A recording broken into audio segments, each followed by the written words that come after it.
Hello, എല്ലാവർക്കും എൻ്റെ YouTube ചാനലിലേക്ക് സ്വാഗതം. രണ്ട് പപ്പായ കിട്ടിയിട്ടുണ്ട്, കുറച്ചൊന്ന് പഴുപ്പായിട്ടുണ്ട്. എന്നാൽ നമുക്ക് ഇതും ചെറുപയറും കൂടെ വെച്ചിട്ടൊരു ചെറിയ ഉപ്പേരി പോലെ ഉണ്ടാക്കാം. നമുക്ക് പപ്പായ കട്ട് ചെയ്യാം.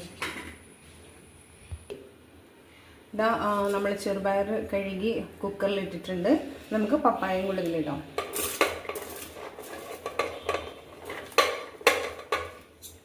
എന്നിട്ട് കുറച്ച് ഉപ്പും കുറച്ച് വെള്ളം കൂടെ ചേർത്ത് നമുക്ക് അടുപ്പത്ത് വയ്ക്കാം. ഇവിടെ കുറച്ച് ഉപ്പും കുറച്ച് വെള്ളം ഒഴിക്കും. ചെറുപയറും പപ്പായയും വേവാനുള്ള വെള്ളം ഒഴിച്ചിട്ട് നമുക്ക് വേവിച്ചെടുക്കാം. നമ്മുടെ പപ്പായയും ചെറുപയറും വെന്തിട്ടുണ്ട്, വെള്ളമൊന്നുമില്ല. അതൊക്കെ അത്യാവശ്യം നല്ല രീതിയിൽ വറ്റിയിട്ടുണ്ട്. ഇനി നമുക്ക് ഇതിലേക്ക് ഒരു അരപ്പ് തയ്യാറാക്കാം. ഒരു നാല് പച്ചമുളകും 2-3 ചെറിയ ഉള്ളിയും കുറച്ച് കറിവേപ്പിൻ്റെ ഇലയും കുറച്ച് തേങ്ങയും ഇതൊന്ന് നമുക്ക് ചതച്ചെടുക്കാം. വെയിറ്റ് ചെയ്യും. അപ്പോൾ ഇതാ നമ്മുടെ അരപ്പ് റെഡിയാക്കിയിട്ടുണ്ട്. നമുക്കിതിലേക്ക് ചേർക്കാം.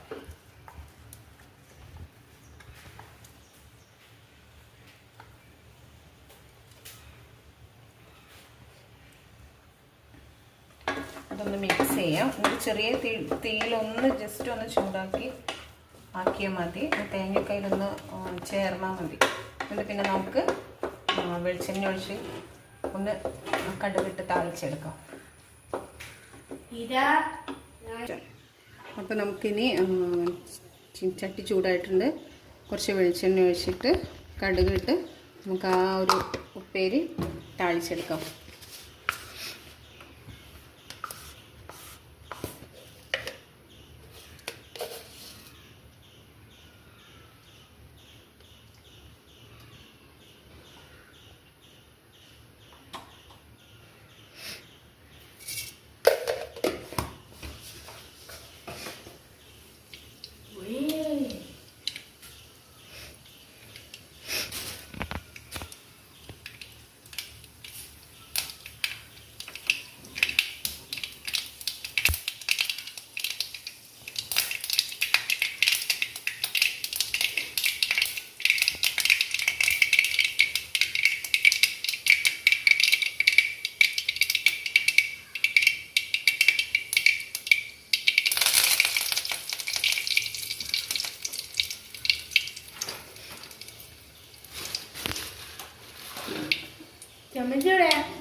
ചമ്മന്തി ഇപ്പം റെഡിയാക്കാം.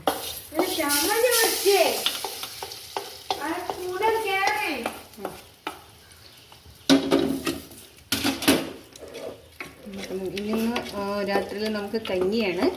കഞ്ഞിയും പപ്പടവും ഈ ഉപ്പേരും പിന്നെ ചെറിയൊരു ചമ്മന്തിയും.